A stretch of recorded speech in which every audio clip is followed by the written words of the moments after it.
Hello दोस्तों, स्वागत है आपका प्रीवियस ईयर क्वेश्चंस पेपर पर आधारित इस क्लास में। ठीक है, सभी प्रश्न अभी कहानी से संबंधित लाए जा रहे हैं। इससे पहले निबंध और कहानी से संबंधित कई क्लासेस आ चुकी हैं।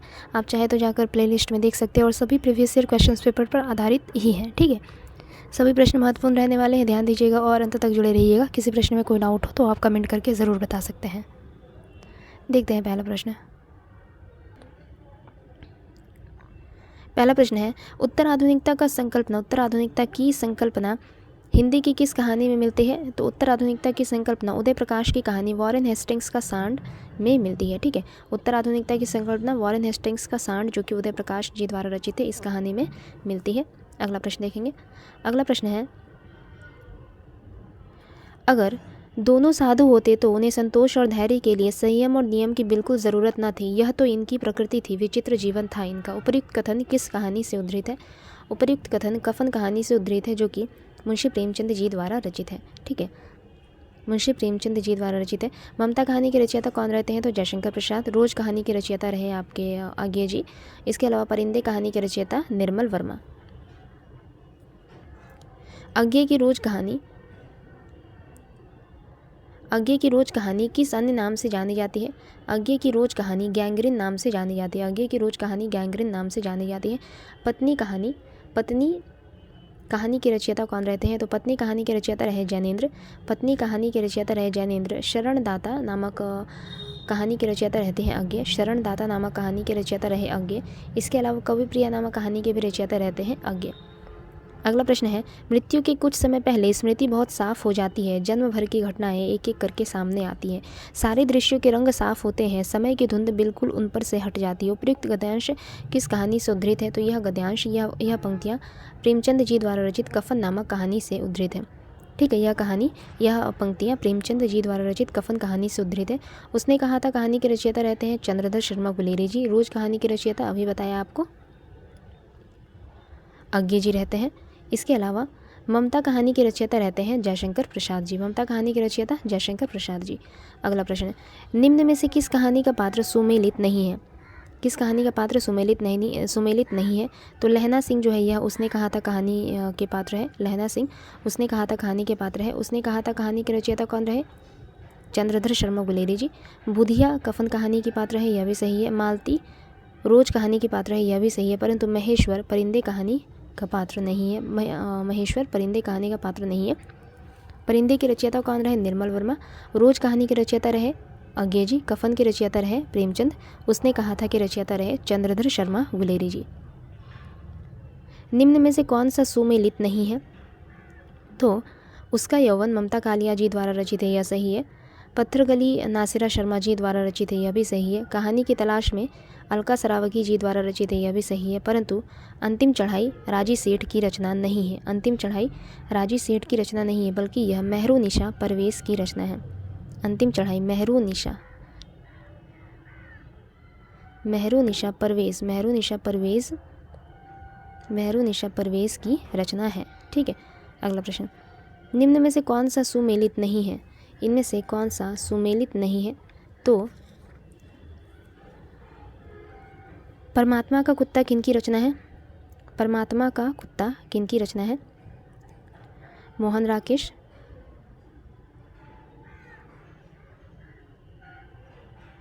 परमात्मा का कुत्ता मनु भंडारी जी द्वारा रचित न होकर के किनकी रचना है? तो मोहन राकेश जी द्वारा रचित है। ठीक है, राजा निर्बंसिया कमलेश्वर सही है। जिंदगी और जोक अमरकांत सही है। गदल रांगे राघव, यह भी सही है। निम्न कहानी और कहानीकारों को सुमेलित करना है हमें। पाजेब किनकी रचना है? तो पाजेब है जैनेन्द्र की रचना। हार की जीत किनकी रचना है? तो सुदर्शन की रचना है। बूढ़ी काकी प्रेमचंद जी की रचना है। रोज आज्ञे की रचना है। पाजेब जैनेन्द्र, हार की जीत सुदर्शन, बूढ़ी काकी प्रेमचंद, रोज आज्ञे। अगला प्रश्न, निम्नलिखित रचना एवं रचनाकारों में कौन सा सुमेलित नहीं है? तो तीसरी हथेली। ठीक है, यहाँ पे हो जाएगा तीसरी हथेली किनकी रचना है? राजी सेठ, सही है। सूरज कब निकलेगा, स्वयं प्रकाश, यह भी सही है। अब्दुल बिस्मिल्लाह, अतिथि देवो भवा, यह भी सही है। परंतु उसका यौवन यह मैत्री पुष्पा जी द्वारा रचित नहीं है। उसका यौवन मैत्री पुष्पा जी द्वारा रचित ना होकर के किनकी रचना है? यह तो ममता कालिया की रचना है। उसका यौवन ममता कालिया की रचना है। ठीक है, आगे बढ़ेंगे। हिंदी कहानी को प्रारंभिक रूप से किस पत्रिका ने महत्व दिया? प्रारंभिक तौर पर हिंदी कहानी को किस पत्रिका ने महत्व दिया? तो सरस्वती पत्रिका ने महत्व दिया। अगला, भोला राम का जीव कहानी की सामाजिक विद्रूपता को उजागर करती है। भोला राम का जीव नामक कहानी के रचयिता रहे हरिशंकर प्रसाद जी तथा यह एक व्यंग्यात्मक रचना है। ठीक है, यह किस सामाजिक विद्रूपता को उजागर करती है? तो शासन तंत्र के भ्रष्टाचार को उजागर करती है। शासन तंत्र के भ्रष्टाचार को यह उजागर करती है।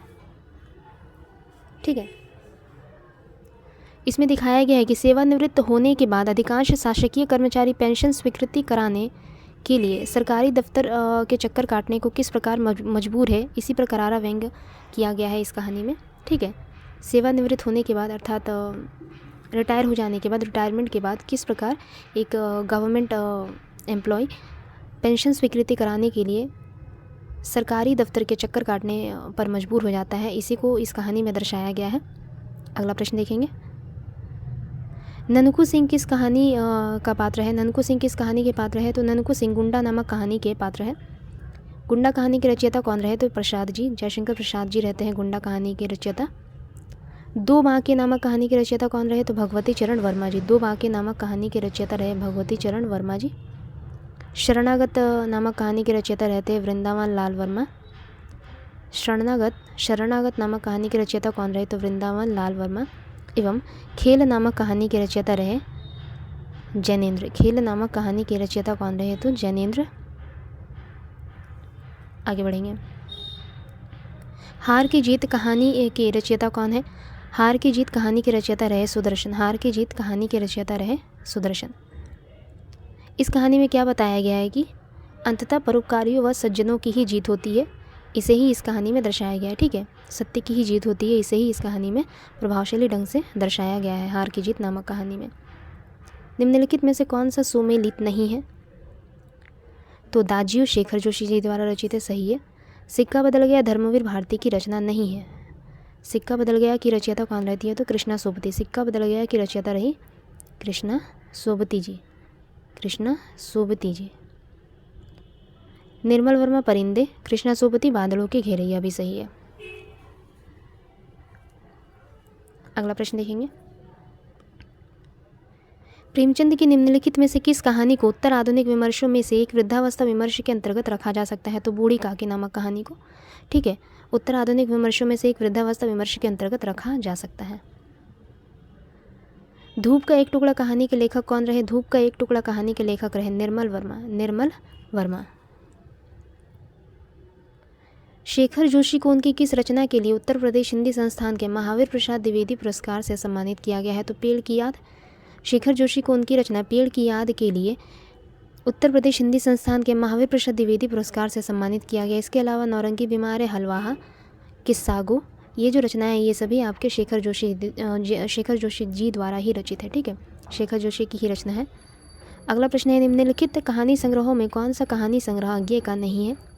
तो इनमें जो अज्ञे की कहानी संग्रह नहीं है वह है दिवाली। दिवाली अज्ञे की कहानी संग्रह नहीं है, बल्कि यह अशोक भटनागर की रचना है। अशोक भटनागर की यह रचना है। ठीक है, अशोक भटनागर की यह रचना है।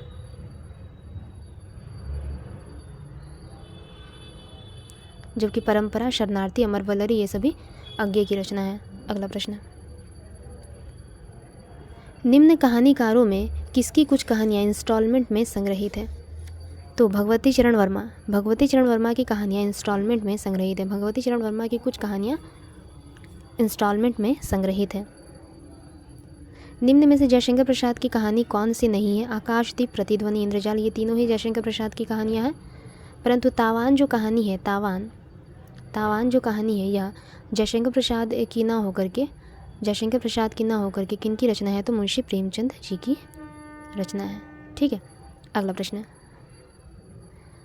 कथाधारा में संकलित शरणदाता के पात्र देवेंद्र लाल और रफ़ीकुद्दीन घर पर बैठकर किसकी आलोचना किया करते थे? कथाधारा में संकलित कहानी शरणदाता नामक कहानी के रचयिता कौन रहते हैं? तो अज्ञे। शरणदाता नामक कहानी के रचयिता रहे अज्ञे। शरणदाता अलग है, ठीक है। शरणदाता नामक कहानी के रचयिता कौन रहे? अज्ञे। और एक है शरणागत भी एक कहानी है जिसके रचयिता रहते हैं वृंदावन लाल वर्मा, ठीक है। डिफरेंस देखिएगा, ध्यान रखिएगा। शरणदाता कहानी के रचयिता अज्ञे, शरणागत नामक कहानी के रचयिता रहे वृंदावन लाल वर्मा, ठीक है। तो कथाधारा में संकलित कहानी शरणदाता के पात्र देवेंद्र लाल और रफ़ीकुद्दीन घर पर बैठकर किसकी आलोचना किया करते थे? तो देश के भविष्य की आलोचना किया करते थे, ठीक है। देश के भविष्य की आलोचना किया करते थे। अगला प्रश्न देखेंगे। परसों तुम्हारे लाडले भाई ने मुझसे मांस पकाने को कहा। घी हांडी में पाव भर से भी अधिक न था। घी हांडी में पाव भर से अधिक न था, वह सब मैंने मांस में डाल दिया। जब खाने बैठा तो कहने लगा, दाल में घी क्यों नहीं है? यह कथन कथाधारा के किस पाठ से लिया गया है? तो यह कथन कथाधारा के मुंशी प्रेमचंद जी द्वारा रचित बड़े घर की बेटी नामक पाठ से लिया गया है। यह कथन बड़े घर की बेटी नामक पाठ से लिया गया है, ठीक है। अगला प्रश्न देखेंगे। निम्नलिखित कहानियों को उनके कहानीकारों के साथ सुमेलित करना है। तो चतुरी चमार किनकी रचना है? निराला की रचना है। चतुरी चमार निराला की रचना है। नीलम देश की राजकन्या जैनेन्द्र की रचना है। नीलम देश की राजकन्या जैनेन्द्र की कहानी है। डाची उपेंद्रनाथ अश्क की कहानी है। डाची उपेंद्रनाथ अश्क की कहानी है। परिंदे निर्मल वर्मा की कहानी है, ठीक है। चतुरी चमार निराला, नीलम देश की राजकन्या जैनेन्द्र, डाची उपेंद्रनाथ अश्क, परिंदे निर्मल वर्मा। आगे बढ़ेंगे। प्रेमचंद की किस कहानी में हृदय परिवर्तन का चित्रण किया गया है? तो प्रेमचंद की कहानी पंच परमेश्वर। प्रेमचंद की कहानी पंच परमेश्वर में हृदय परिवर्तन का चित्रण किया गया है। रेणु की कहानियों की प्रमुख विशेषता क्या रही? रेणु की कहानियों की प्रमुख विशेषता अर्थात कहे तो फणीश्वरनाथ रेणु की कहानियों की प्रमुख विशेषता क्या रही? अस्तित्ववादी चिंतन, भावात्मक त्रिकोण, विस्थापन का दर्द, ये तीनों ही नहीं, ग्रामीण जीवन की